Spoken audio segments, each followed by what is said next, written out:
Making a long story short here, the day after Christmas, my 16-year-old niece, Emma, called me sobbing, begging to come live with me. She said her house was a prison and her parents wouldn't let her be happy anymore. We talked for a while, and what she told me was confirmed as true by my sister when I talked to her. Emma has always had lopsided grades, with A's in English and history, but C's and D's in math and science.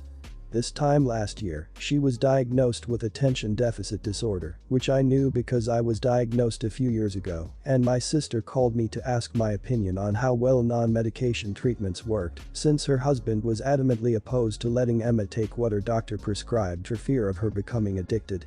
Medication and intuitive living has always worked best for me, but when I was pregnant with my kids and couldn't take meds, I got by with a recommended attention deficit disorder diet and exercise regime and a good routine. It turns out my brother-in-law has taken that into hyperdrive and gone full prison guard on Emma's life in order to get her grades up. She has a strict routine that only includes school or studying, exercise, and family meal times. She is not allowed any contact with friends outside of school and eats a special diet that doesn't include dairy, caffeine, or sweets of any kind.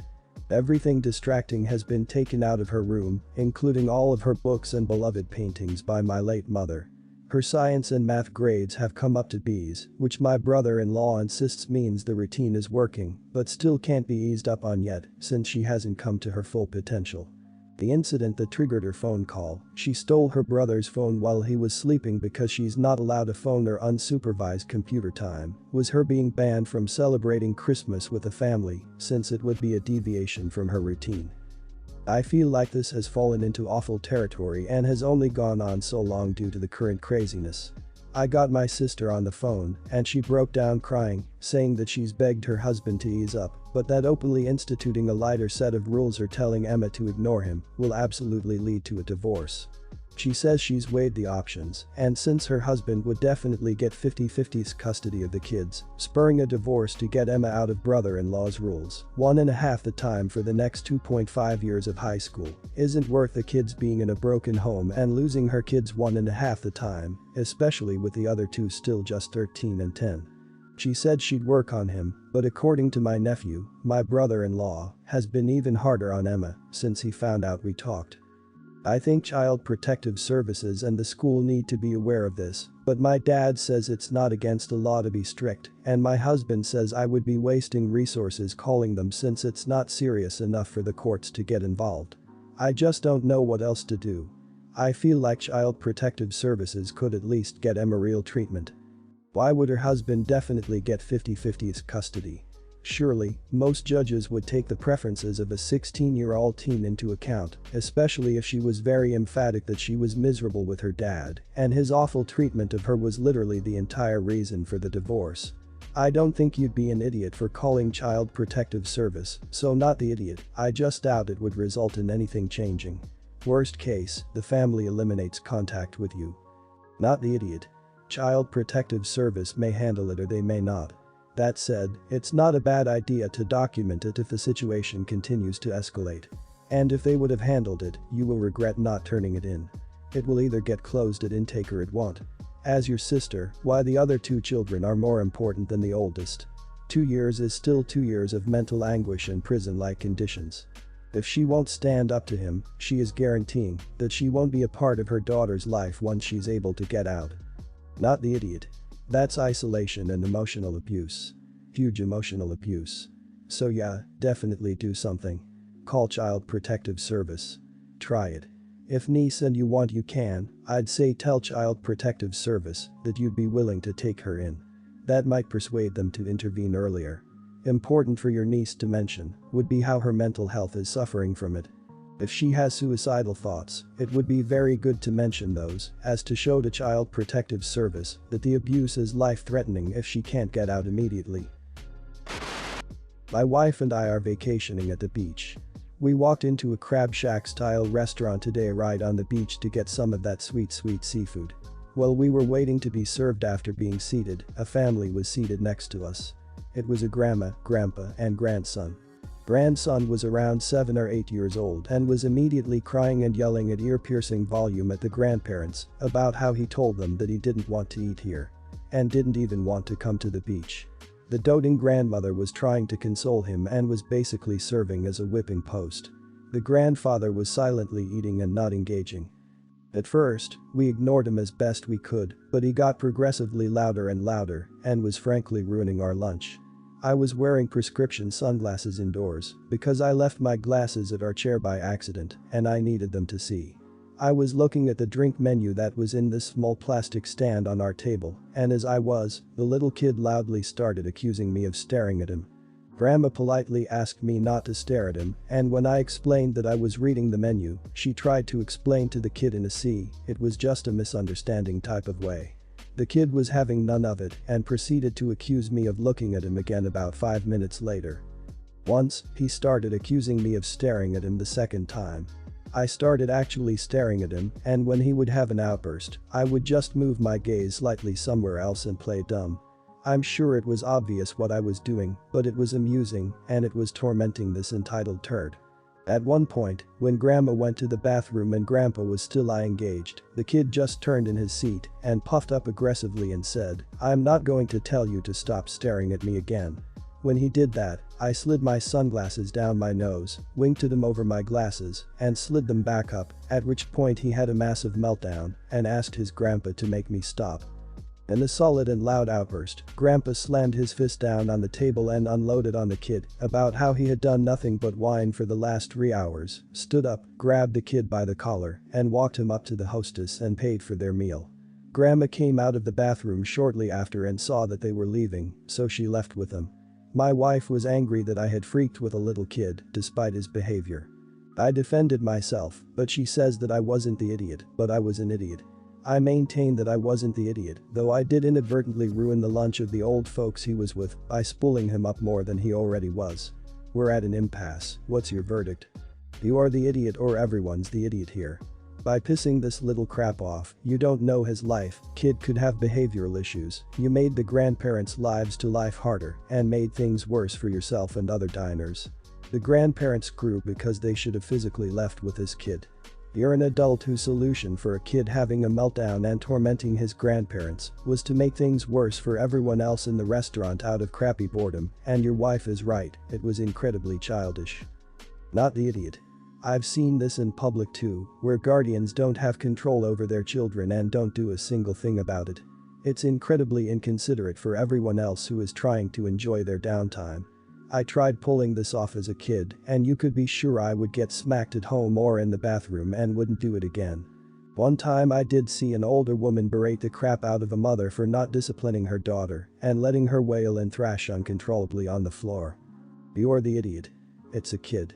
Sure, he's acting like a brat, but you're a complete stranger who isn't just yelling at him or teaching him something, you're just being an idiot. Those grandparents most likely aren't the ones who are raising him, they're probably just stuck with him for a week. It wasn't fair of you to instigate the kid further and further and then blame it on him and complain to his grandfather. You're that little crap in class who would chuck pencils at people, then point them out when they got upset. Messy, but I'll make this as short as possible. So one of my best friends had a kid 3 years ago. She said it was a one-night stand, and later the guy expressed no interest in being a dad, so she raised her son herself. No one has ever seen this guy, not even me. The issue is this kid looks extremely like my husband, like to an insane degree. The hair color, eyes, face, everything. He's even been out with my friend and her son, and people have mistaken him to be the dad before. Needless to say, for 3 years now I've had my suspicions, but I haven't said anything. My husband is also close to my friend, and the timeline works out. We were all living almost in the same neighborhood around the time she got pregnant. Over the past year, it's really eaten at me. I see the resemblance growing more and more. It doesn't help that my friend refuses to show me a picture of her son's biological father, no matter how much I asked. It kept spiraling until I had a meltdown and confronted both of them, saying that I will pack up and leave if I don't see a paternity test. Long story short, my friend got a paternity test, but said our friendship is over. The test says my husband isn't the father. I feel so ashamed to lose my friend, but I thought my husband would slightly understand since even he sees the obvious resemblance between him and this kid. But he has moved out for the time being, and I'm worried this is the end of our marriage. Am I the idiot for insisting on that test? I honestly felt like I had no other choice. The resemblance was unavoidable, and it was eating at me, so much that no amount of therapy could help. I thought my husband would understand my fears most of all, given my history with past cheating exes. Did I screw up, and how badly? I incline towards you are the idiot, but would ask for more info. The situation is both sad and very confusing. I get that this child looked like your husband, but it is one hell of a leap to assuming unfaithfulness from him and betrayal from a close friend.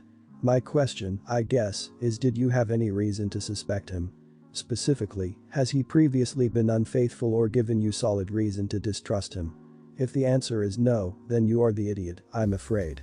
But it is a really sad situation. I recognize that you've lost a friend and now face the difficult challenge of reconciling with your husband. You're the idiot. Lots of people resemble each other without being related. You had zero evidence or, as far as I can tell, reason to be suspicious of either of them. Being cheated on previously is an explanation, but it's not an excuse. It's a cop-out to say you felt like you had no other choice.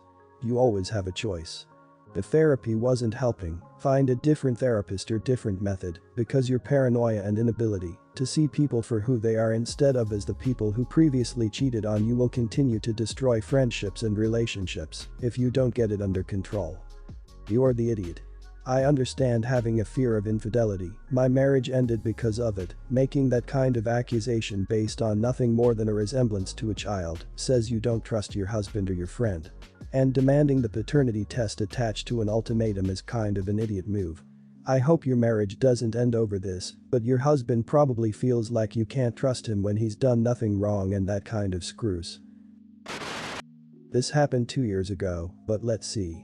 Me and my husband were planning a 4th birthday party for my son. He had a lot of friends around the neighborhood. There was also another kid, Jack, in the neighborhood. He has low-functioning autism, and he is nonverbal. My son plays with him quite often. At that age, not every kid is as understanding, but my son got along with him very well, except some meltdown incidents here and there. I would say that Jack didn't have any friends or kids who hang out with him as much as my son. My son loves dinosaurs. So, me and my husband planned the party with that as theme and ordered most of the supplies and cake. I also made some dinosaur-shaped invites for my son to color. I was telling the parents about the party and asking about diet restrictions. Jack's mom told me that I cannot have any animal-themed party because Jack will have a meltdown as he is scared of them. Everyone was looking at us and I was just I will be honest. It wouldn't have been the end of the world to change the theme. I hadn't told my son. So he wasn't going to be disappointed. I could have used the party supplies for something else. I could have called the bakery and changed the cake order from dinosaur to something else. But at the same time, I had put a lot of effort into this and I didn't want to see it go to waste. I told her I can't change everything now. She insisted that I have to change the theme and my son was Jack's only friend and he would be heartbroken. She said I am heartless if I don't do this. So, I offered her some alternatives. Maybe they can come over in the morning, I would bake a small cake that all of us can share. This also ensures that Jack can play with my son and enjoy time together, especially because Jack doesn't do well with crowds. She point-blank refused and said I either change the theme or they don't come. I also said no. She then proceeded to cuss and yell at me in front of everyone about how we, all the parents, all are conspiring to push her son out just because he has autism and that I am as bad as the rest of them. She thought that all of us had purposefully planned this to exclude Jack. Despite trying to explain, she never let me. After yelling some more, she left. She didn't attend that party and also refused to let my son see Jack. He was upset and asked a few times, but he is 4 years old, he forgot about it after some time. A few months after that, we moved and never really thought about this. She never even let them say goodbye to each other. So, am I the idiot here? Not the idiot. I understand her being frustrated and upset that Jack could not attend the party normally with everyone else, but it's kind of crappy of her to expect a 4-year-old's birthday to be changed around last minute. You offered her an alternative so that Jack could still be a part of the birthday celebration, and she didn't want to take it. The only people that suffered here were Jack and your son after she refused to allow them to be friends, which is the saddest part of all. I am a mom to 2 autistic kids and you're not the idiot. While I do not try to change who they are, I'm well aware my sons will need to be able to function in the world. It's my job to teach them how to adjust and cope so they can lead happy lives. That's what this mother should have done. Autistic kids love routine and predictability. She had plenty of time to try to prepare him for an animal-themed party. If he's non-verbal, he's probably working with special educators or therapists, so this is something they absolutely could have helped with too. Not the idiot, she used her child as an emotional pawn against you to fuel her sense of entitlement. You offered an accommodation for her child. If the changes she requested were purely for her child's best interest, then she would have at least considered the accommodation you offered, but the fact that she wouldn't even acknowledge it is evidence that at some point during this argument it shifted from being about her child to being about her. I think you know you're not the idiot. I just think you feel bad for the child who has to suffer for his mother's selfishness. My husband and I have 3 children together. They are 9, 7, and 4. For the most part, my husband is a loving father, and he absolutely dotes on our girls. Our son is another story. He is very sensory sensitive, and the littlest of things can set him off, like a scratchy shirt tag or an extreme temperature. I have tried to educate myself on sensory issues and make accommodations for him, but my husband is not willing to do so. He thinks that I baby him and enable his bad behavior. There have been times my husband has insisted I force our son to stay outside despite his obvious discomfort in the heat, or make him take his shoes off at the beach, even though sand overwhelms him. Both times resulted in total meltdowns. Last weekend, we took a family trip and it was the last straw. My husband had our girls in the pool and he was tossing them in. They were laughing and having a good time. My son was in the shallow end with just his lower legs in the water, and my husband thought it would be funny to sneak up behind him and push him into the water. He was wearing a life vest, but the sudden feeling of his head going underwater and his hair becoming wet was too much for him. He was wailing, and I had to get him out of the pool. He had a complete meltdown that lasted for over 30 minutes. I took him back to the hotel room to calm him down, and my husband told me I shouldn't have done that. He said that he will never toughen up and stop being a baby if I keep running to his rescue. He yelled at our son for embarrassing him at the pool and refused to allow him ice cream later with the girls. I was furious at his behavior, so I got on Facebook and ranted about all the times our husband has favored the girls and made our son feel unloved. Now his mother and sisters are mad at him, and he's pissed at me for putting our private life on Facebook. Am I the idiot for publicly shaming my husband on Facebook for how he treats our son? Everyone's the idiot here. Being surprised and thrown into the water like that is not only wrong, it can be traumatizing, sensory issues or not. A half-hour meltdown is pretty typical for any 4-year-old thrown into that situation. Your son may have a hard time approaching swimming pools or bodies of water in the future. Your husband's lack of any awareness and compassion for your son's needs is concerning.